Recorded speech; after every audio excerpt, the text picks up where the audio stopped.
നമസ്കാരം. Kerala media academy അവതരിപ്പിക്കുന്ന മാധ്യമജാലകത്തിന്റെ 376-ാം എപ്പിസോഡിലേക്ക് സ്വാഗതം. തലസ്ഥാന നഗരിയെ വായനാ ലഹരിയിൽ ആഴ്ത്തിക്കൊണ്ട് നിയമസഭ അന്താരാഷ്ട്ര പുസ്തകോത്സവം തുടരുന്നു. വൈവിധ്യമാർന്ന പുസ്തക ശേഖരവും പ്രമുഖർ പങ്കെടുക്കുന്ന ചർച്ചാ സംവാദങ്ങളും കൊണ്ട് ശ്രദ്ധേയമാവുകയാണ് ഈ പുസ്തകമേള. മേളയിലെ പ്രധാന കാഴ്ചകളിലേക്ക് ഒരു ലഘുചിത്രം. ജനാധിപത്യത്തിന്റെ സംവാദ കേന്ദ്രമായ നിയമസഭാ സമുച്ചയം ഇന്ന് അറിവിന്റെയും ആശയങ്ങളുടെയും മഹാസംഗമ ഭൂമിയാണ്. 4ാം പതിപ്പിലെത്തി നിൽക്കുന്ന KLIBF പുസ്തക പ്രദർശനത്തിനുമപ്പുറം രാഷ്ട്രീയവും സാംസ്കാരികവുമായ ഒരു പ്രതിരോധമായി മാറുകയാണ്.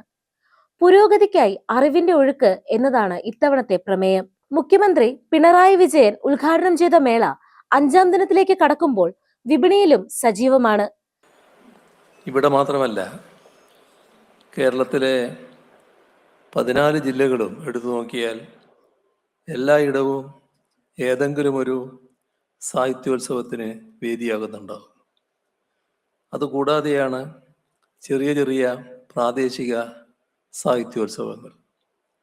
അവിടങ്ങളിലെല്ലാം ഉണ്ടാകുന്ന ബൃഹത്തായ ജനസാന്നിധ്യം കേരള സമൂഹത്തിൽ ആഴത്തിൽ വേരോടിയ വായനയുടെ ബലം നമുക്ക് കാണിച്ചു തരുന്നു. ഇനി വെർച്വൽ ലോകമെടുത്താലോ, അവിടെയും വായന ആഘോഷിക്കപ്പെടുകയാണ്. അനേകായിരം ഇൻസ്റ്റഗ്രാം പേജുകളിലൂടെ വായിച്ച ഓരോ പുസ്തകത്തെയും കുറിച്ചുള്ള റീലുകൾ ഉണ്ടാകുന്നു. വർഷാവസാനമാകുമ്പോൾ വായിച്ച പുസ്തകങ്ങളെക്കുറിച്ചുള്ള കണക്കെടുപ്പുകൾ നടക്കുകയാണ്. അങ്ങനെ നോക്കുമ്പോൾ ലോകത്തെവിടെ വായന മരിച്ചാലും ഈ കേരളത്തിൽ വായന മരിക്കില്ല എന്ന് നിസ്സംശയം പറയാം. എന്നാൽ വില കൊണ്ട് പുസ്തകങ്ങളും സംഘാടന ചെലവിൻ്റെ ആധിക്യം കൊണ്ട് പുസ്തകോത്സവങ്ങളും സമൂഹത്തിൽ നിന്ന് അകന്നു പോകാതെ നോക്കേണ്ടതുണ്ട്. പുസ്തകോത്സവങ്ങൾ എന്നും നവീനതയെ സമൂഹത്തിലേക്ക് കൊണ്ടുവരുന്നു. നമ്മുടെ ജീവിതത്തെ സമഗ്രമായി പുതുക്കിപ്പണിയുന്നത് നിത്യേന നാം ആർജിക്കുന്ന വിവിധങ്ങളായ അറിവുകളും അനുഭവങ്ങളുമാണ്. അനുഭവങ്ങൾ നമ്മുടെ ജീവിതത്തിൽ നേരിട്ട് വന്ന് ഭവിക്കുന്നതാണ്. അറിവുകൾ നാം ആർജിക്കുന്നതുമാണ്. ആർജിത അറിവുകളെ പുതിയ കാലത്തിനനുസൃതമായി നവീകരിച്ച് സ്വാംശീകരിക്കുന്നതിലാണ് ശ്രദ്ധ വയ്ക്കേണ്ടത്. അറിവുകളെ സ്വാംശീകരിക്കുക എന്നാൽ നമ്മുടെ ജീവിതാനുഭവങ്ങളുമായി അവയെ വിളക്കിച്ചേർക്കുക എന്നതാണ്. ജീവിതത്തിനുതകാത്ത അറിവുകൾ കാലം കടക്കെ സ്വയം റദ്ദായി പോകും. വായനയിലൂടെ പരിപക്വമാവുന്ന മനസ്സിന് മാത്രമേ വിവേചന ശക്തിയുണ്ടാവും. അത്തരം മനസ്സുകൾ വില കുറഞ്ഞ വികാരങ്ങളുടെ തടവിലാവില്ല. അഥവാ ഏതെങ്കിലും മനസ്സ് ആ വിഷമവൃത്തത്തിൽ പെട്ടാൽ തന്നെയും അത്തരം മനസ്സുകൾ അവിടെ എന്നേക്കുമായി കുടുങ്ങിപ്പോവുകയുമില്ല.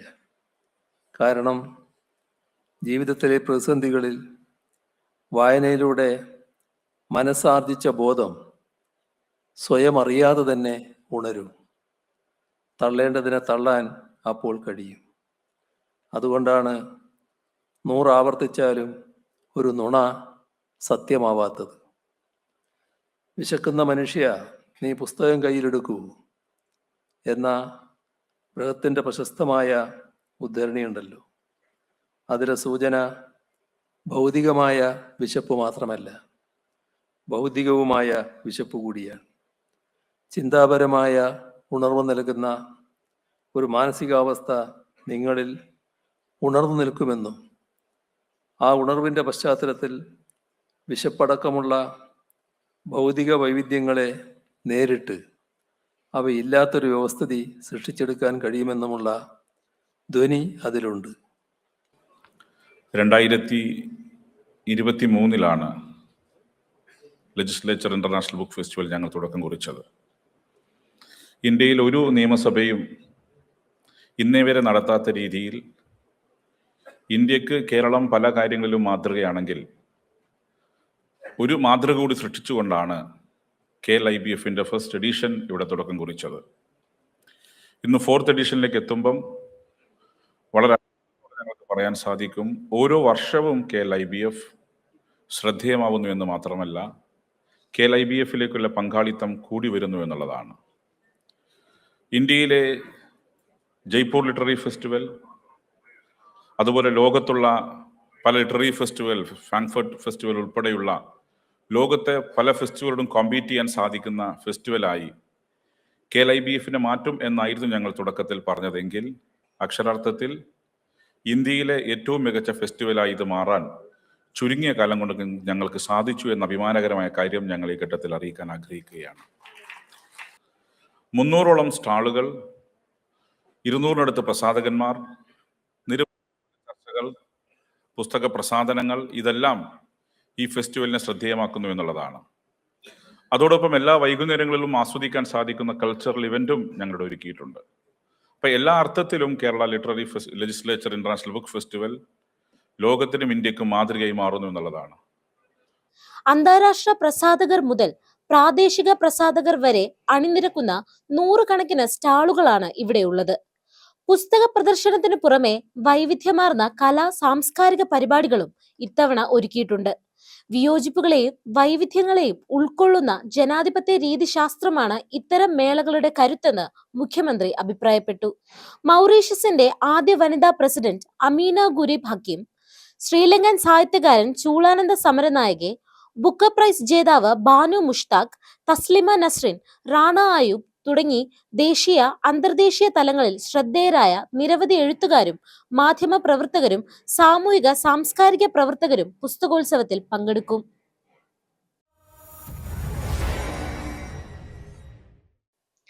പുതുവർഷം പിറന്നപ്പോൾ വായനക്കാർക്ക് ലഭിച്ച ഒരു പുതുവർഷ സമ്മാനം പ്രമുഖ പത്രങ്ങളുടെ എല്ലാം വരിസംഖ്യയിലുണ്ടായ വർധനവാണ്. വർധനവിന്റെ കാര്യകാരണങ്ങളും പത്രങ്ങൾ പരസ്യങ്ങൾ നൽകുന്നതിലുണ്ടായ മാറ്റങ്ങളെ പറ്റി കൂടിയും വിശദീകരിക്കുകയാണ് ഡോക്ടർ സെബാസ്റ്റ്യൻ പോൾ. വില കൊടുത്ത് വാങ്ങി വായിക്കാനുള്ളതാണ് പത്രങ്ങൾ.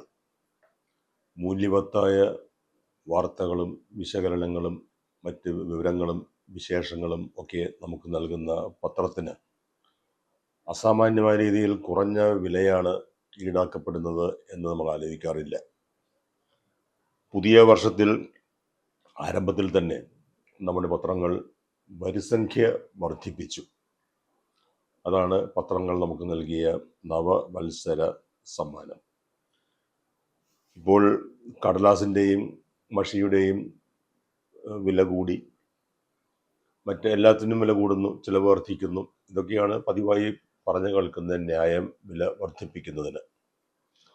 എത്ര ചെറിയ വർധനവാണെങ്കിലും അത് ഉപഭോക്താക്കൾ ഇഷ്ടപ്പെടുന്ന ഒന്നല്ല എന്ന് നമുക്കറിയാം.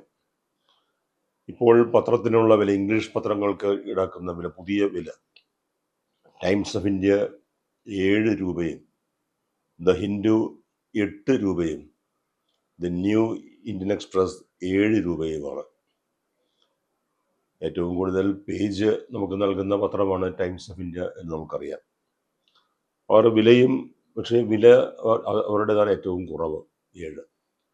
അതിന് അതിൻ്റെതായ കാരണങ്ങൾ ഉണ്ട്, അത് പിന്നാലെ പറയാം. മലയാള മനോരമയും മാതൃഭൂമിയും വില വർദ്ധിപ്പിച്ചിരിക്കുന്നത് 10 രൂപ എന്ന നിരക്കിലാണ്.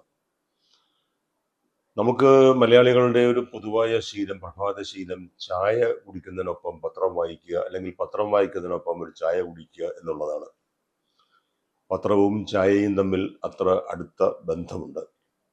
വിഖ്യാതനായ പത്രാധിപർ പോത്തൻ ജോസഫ് എഴുതിയിരുന്ന അതിപ്രശസ്തമായ പ്രതിദിന പങ്ക്തി, കോളം, അതിൻ്റെ പേര് തന്നെ over a cup of tea എന്നായിരുന്നു. അതുകൊണ്ട് എൻ്റെ അഭിപ്രായത്തിൽ ഒരു ചായയുടെ വില പത്രത്തിന് നൽകാവുന്നതാണ്. ചായ എന്ന് പറഞ്ഞാൽ നല്ല ചായയുടെ വില. അതിൻ്റെ അർത്ഥം വേണമെങ്കിൽ ഒരു 15 രൂപ ആക്കിയാലും നമ്മളത് കുറ്റം പറയരുത്. നമുക്ക് മെച്ചപ്പെട്ട പത്രം, മെച്ചപ്പെട്ട സേവനം ലഭിക്കുമെങ്കിൽ അല്പം കൂടിയ വില കൊടുക്കാനും നമ്മൾ തയ്യാറാവണം. ചായ പ്ലസ് പത്രം എന്ന നിലയിൽ തന്നെ രണ്ടിൻ്റെയും നിരക്ക് ഏകീകരിക്കാവുന്നതുമാണ്. നമുക്ക് ഈ പരസ്യങ്ങൾ പത്രങ്ങൾ എന്ന് പറയുമ്പോൾ വാർത്ത മാത്രമല്ല, പരസ്യങ്ങളുമുണ്ട്. പരസ്യങ്ങൾ പലപ്പോഴും നമുക്കൊരു അസൗകര്യമാണ്. പരസ്യം വായിക്കാൻ ആരും ഇഷ്ടപ്പെടുന്നില്ല, എന്നാൽ എല്ലാവരും പരസ്യം നോക്കുകയും ചെയ്യും. നമുക്ക് പരസ്യങ്ങൾ ഇല്ലായിരുന്നുവെങ്കിൽ നമുക്ക് കിട്ടുന്ന പത്രം ഇപ്പോൾ 10 രൂപയ്ക്ക് നമുക്ക് ലഭിക്കുന്ന മനോരമയോ മാതൃഭൂമിയോ അതിന് ചുരുങ്ങിയത് 50 രൂപയെങ്കിലും വില ഇടേണ്ടി വരും. അപ്പോൾ വലിയ തോതിലുള്ള സബ്സിഡി, ഒരു സബ്സിഡൈസ്ഡ് പ്രോഡക്റ്റ് ആണ് പത്രങ്ങൾ എന്ന് പറയുന്നത്. ഈ സബ്സിഡി നൽകുന്നത് പരസ്യക്കാരാണ്. പരസ്യക്കാർ എന്ന് പറയുമ്പോൾ അതിൽ ഗവൺമെന്റും ഉൾപ്പെടുന്നുണ്ട്. എനിക്ക് തോന്നുന്നു ഒരു പക്ഷേ ഇന്ന് പത്രങ്ങളൊക്കെ നോക്കുമ്പോൾ ഏറ്റവും കൂടുതൽ പരസ്യം ചെയ്യുന്ന ഒരു പരസ്യദാതാവ്, അഡ്വർടൈസർ, അത് ഗവൺമെന്റാണ്. ഗവൺമെന്റ് നൽകുന്ന പണവും പത്രങ്ങളുടെ വില കുറയ്ക്കുന്നതിന് കാരണമാകുന്നുണ്ട്. ഈ പരസ്യം എന്ന് പറയുമ്പോൾ ഇപ്പോൾ ഒന്നാം പേജിനെ കവർ ചെയ്യുന്ന, അല്ലെങ്കിൽ പത്രത്തെ ആകെ കവർ ചെയ്യുന്ന ജാക്കറ്റ് പരസ്യങ്ങൾ അതൊരു പുതിയ പ്രവണതയാണ്. വായനക്കാർ പൊതുവെ അത് ഇഷ്ടപ്പെടുന്നില്ല. ഇഷ്ടപ്പെടാത്തവിടെ അത് അങ്ങ് മാറ്റിവെച്ചാൽ മതി. അതിനപ്പുറം ഒരു അസൗകര്യമായി അതിനെ കാണേണ്ട കാര്യമില്ല.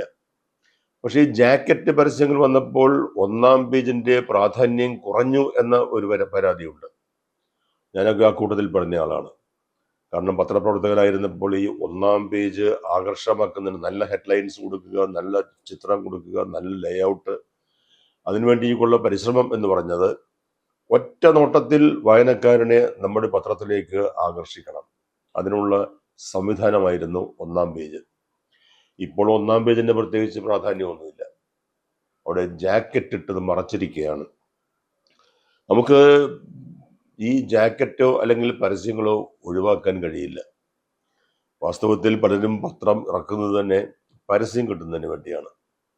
ടൈംസ് ഓഫ് ഇന്ത്യയുടെ ഉടമസ്ഥൻ വിനീത് ജെയിൻ ഒരിക്കൽ വളരെ പ്രസിദ്ധമായി പറയുകയുണ്ടായി, ഞങ്ങളുടെ വരുമാനം 90% പരസ്യം, 10% മാത്രമാണ് വാർത്ത.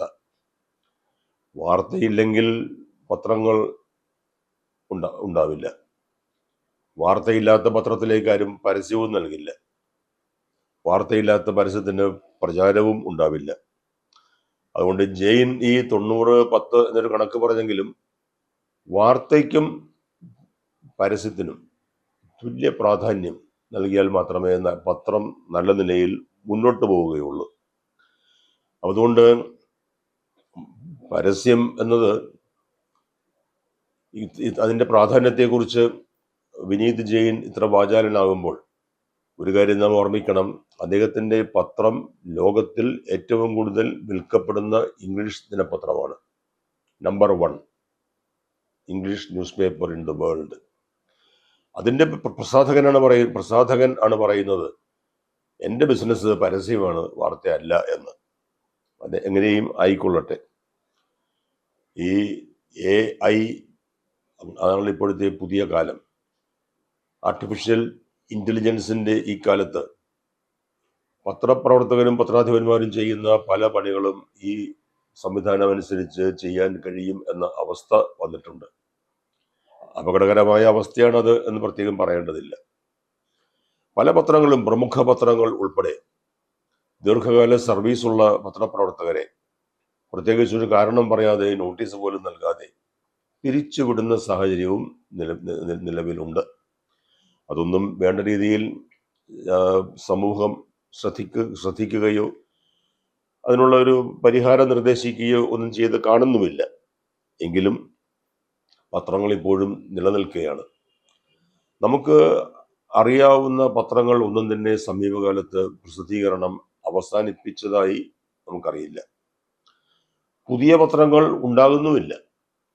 പുതിയ പത്രങ്ങൾ ഉണ്ടാകുന്നില്ലെങ്കിലും പഴയ പത്രങ്ങൾ നിലനിന്ന് കാണണം, അതാണ് നമ്മുടെ ആഗ്രഹം. പക്ഷേ ചില പത്രങ്ങൾ വളരെ നന്നായി പ്രവർത്തിക്കുന്ന പത്രങ്ങൾ, നിലവാരം ഉള്ള പത്രങ്ങൾ, അവയൊക്കെ വലിയ സാമ്പത്തിക പ്രതിസന്ധിയിലാണ് എന്ന് കേൾക്കുന്നുണ്ട്. ശമ്പള കുടിശ്ശിക അത്തരം പത്രങ്ങളിൽ ഉണ്ടായിരിക്കുന്നു. സമരം, പ്രഖ്യാപിത സമരം അല്ലെങ്കിലും ഏതാണ്ടൊക്കെ സമരത്തിന് സമാനമായ അവസ്ഥ അവിടെയൊക്കെ കാണുന്നുമുണ്ട്.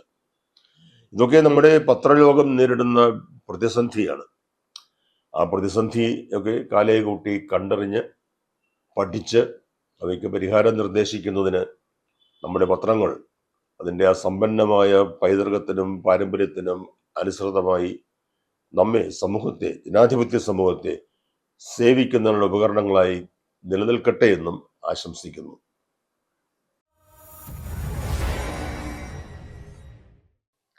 വെനസ്വേലയ്ക്ക് മേൽ അമേരിക്ക നടത്തിയ സൈനിക നടപടിയെ മലയാള പത്രങ്ങൾ ശക്തമായ ഭാഷയിൽ അപലപിച്ചതിനെ കുറിച്ചാണ് വാക്കിലെ ശരിയിൽ SD പ്രിൻസ് പറയുന്നത്.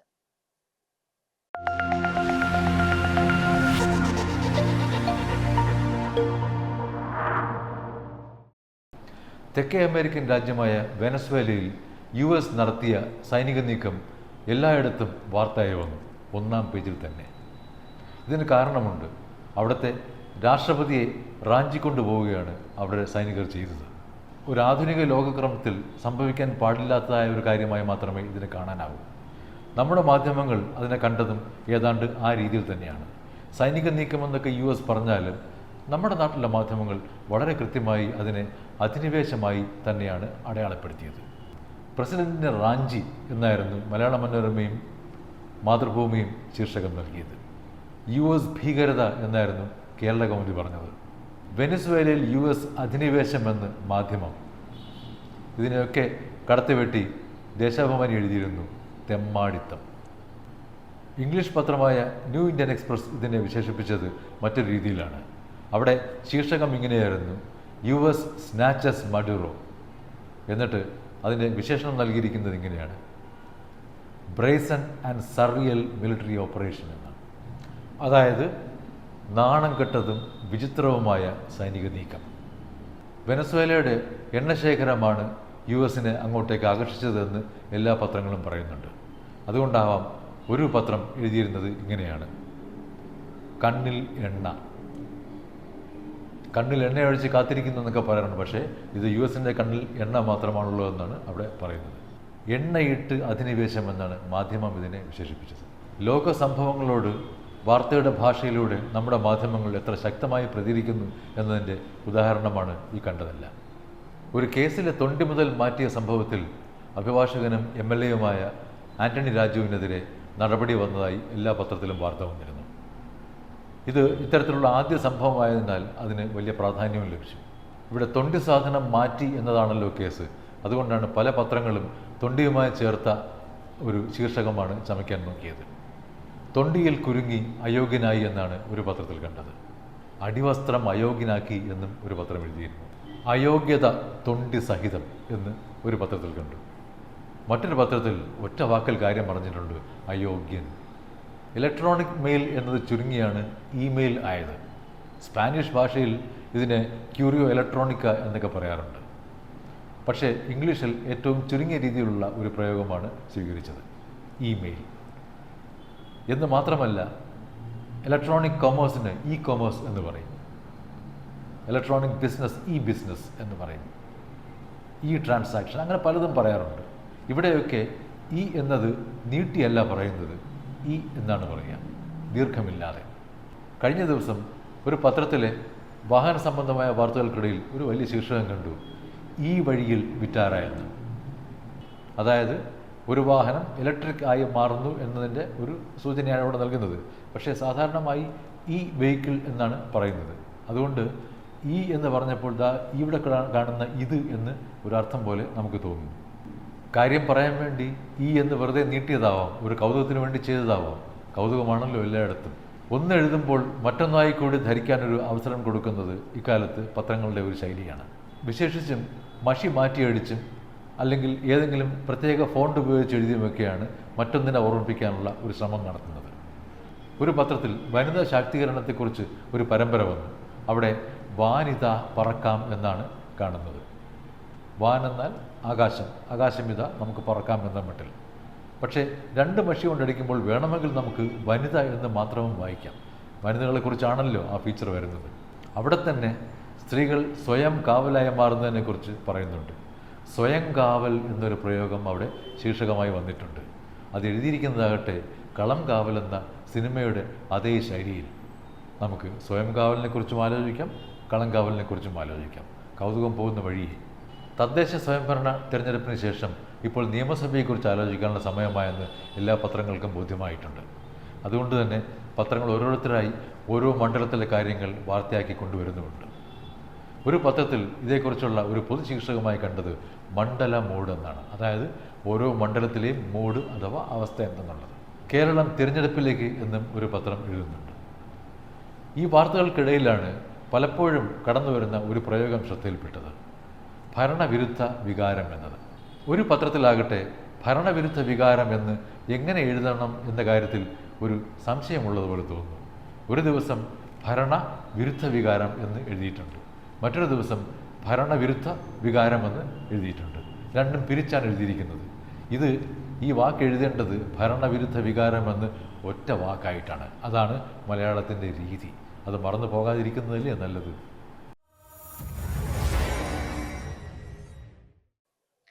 പോയ വാരം മാധ്യമങ്ങളിൽ ദൃശ്യമായ വാർത്താ ചിത്രങ്ങളെക്കുറിച്ച് ഫോട്ടോ ജേർണലിസ്റ്റ് ബി ചന്ദ്രകുമാർ സംസാരിക്കുന്നു. ചിത്രജാലകത്തിലേക്ക്.